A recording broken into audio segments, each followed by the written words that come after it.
Mais um vídeo aqui de Mr. Speak English. Essa aqui é uma sexta-feira, dia 15 de maio de 2026. Avançamos no curso, chegamos até a aula 29, salvo engano, 0029.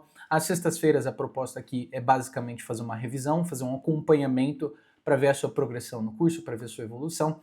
A gente faz sempre no quinto dia de aula e depois que conclui 20 aulas a gente começa um novo bloco, tá? Então as sextas-feiras a gente usa basicamente para revisão e para você também ter um conforto em saber que você está sendo acompanhado, que você está tendo um conteúdo que está pensado para você realmente aprender e sair desse básico aí. A proposta é ensinando inglês de graça todos os dias até que você saia do básico, tá certo? Bom, primeiro mês de curso, aula 29, acho que é 29, né?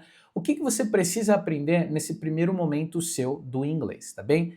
Então, de maneira geral, você não pode passar batido nos processos fonéticos, tá? A minha perspectiva é sempre de alguém que gosta de ensinar línguas muito baseado na fala, tá? Eu não gosto de curso gramatical, não gosto de curso que as pessoas absorvem um calhamaço desse tamanho assim e não saem falando nada. Para mim, isso é contraprodutivo. Eu acredito muito na fala, porque não existem níveis no inglês, tá? Não tem básico, intermediário, avançado. Só existe ou fala ou não fala, tá? No fim das contas, se você estiver morando internacional, tal, o que tem é uma gradação para o aprendizado, né? Básico, A1, A2 e tal, esse tipo de coisa aí para você entender e parametrizar o aprendizado. Mas na prática é ou fala ou não fala, tá? Então é importante que vocês tenham em mente isso. Então, para falar, você tem que, desde o começo, estar gesticulando, tem que estar fazendo os processos fonéticos, tem que estar pensando muito em estruturar a fala e não simplesmente só absorvendo regras gramaticais. De nada adianta você saber como que usa um tempo verbal se você não sabe usar na fala, tá bom? É como se você adquirisse um conteúdo, né, um repertório muito legal, mas nunca pudesse colocar em prática. E língua é colocar na prática, tá? Então, o primeiro passo muito importante que você precisa ter observar a sua orientação, a sua evolução, é em relação ao conteúdo fonético. Saber, então, por exemplo, no meu curso, né, esse material que eu uso e o que eu ensino para os alunos desde o começo é você tem que falar. E é na fala que você vai descobrir os elementos básicos, tá? Então eu sempre começo aqui, ó, the vowel sounds, the alphabet, silent E, word stress, consonant clusters, introdução ao connected speech, tá? Muitos cursos, eles têm medo, né? Principalmente esses cursos que tem muita gente em sala de aula, que tem 6, 8, 10 pessoas, eles têm um outro foco. Como eu trabalho basicamente com one-on-one students ou turmas de até 4 alunos, dá muito tempo do student talking time, da pessoa falar, e principalmente nas aulas privativas. Então, desde o dia 1, que a pessoa vai fazer a primeira aula dela, ela tem a oportunidade e ela vai ser encorajada a falar. Isso porque a fala vai carregar todas essas questões de alfabetização, né? Então, olha só que curioso, quando a gente vai aprender uma outra língua, a gente não se alfabetiza nela, a gente já começa aprendendo gramática, tá? Esse é um processo que, na minha visão, é um pouco apressado, para dizer o mínimo, tá? Então, e tem um certo medo também de ensinar adulto a ler letra, né? Como se fosse um estigma. Não, você está aprendendo uma nova língua. Você tem que aprender os fonemas, tem que aprender as letras, tem que aprender os sons, tal como se você fosse uma criança aprendendo um novo idioma. Por mais que na sua língua materna você tenha o domínio completo, às vezes, ou você tenha um domínio muito bom do uso da sua língua materna, né? Mas a verdade é que quando a gente é adulto, a maioria das pessoas vai esquecer o que é um artigo, o que é um pronome, o que é um substantivo, o que é um adjetivo, como que organiza uma frase, como que Então, assim, esses termos gramaticais, eles são menos importantes em relação à fala. O importante, de fato, é você conseguir falar, tá bom? Por isso que, desde o começo, o processo fonético é fundamental. É importante que você entenda os sons de vogais, tá? Principalmente E, I, O, U, e entender que no inglês as variações de vogais estão muito relacionadas a como é escrita. O inglês não tem acentuação, não tem trema, circunflexo, acento grave, acento agudo, não tem nada disso. É uma língua que é não consistente foneticamente. Então você precisa se organizar como, por exemplo, coisas relacionadas à alfabetização, consonant clusters, connected speech, word stress, que vão te localizar em relação à fala, tá? Que vão te localizar em relação aos sons produzidos pela fala da língua inglesa, tá? Não se perde muito aqui também, não precisa aprender o IPA, né? International Phonetic Alphabet. Acho que muitos professores nem aprendem o IPA também. Mas como aprendiz, como alguém, como estudante que você está tentando falar uma língua, é mais importante você falar do que você ficar memorizando letras ou símbolos ou qualquer coisa do gênero, tá? Então, um começo é esse. Você já deveria ou já poderia estar produzindo os sons do inglês, então saber as diferenças de vogais.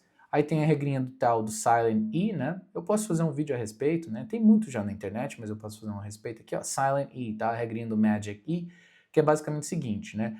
as palavras que terminam na letra E, cuja vogal principal seja uma vogal verdadeira, vai ter a pronúncia de uma vogal longa. Isso é, então, por exemplo, aqui, né, a gente tem a palavra hat, né? Então, chapéu, ela termina na letra T. Então, o som desse A aqui não é o som da vogal longa, da vogal verdadeira, A.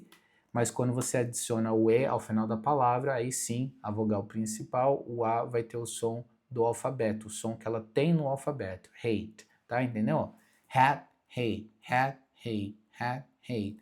Aqui também, ó, rat, rate, tá? Letra U também, por exemplo, ó, o verbo cortar, cut.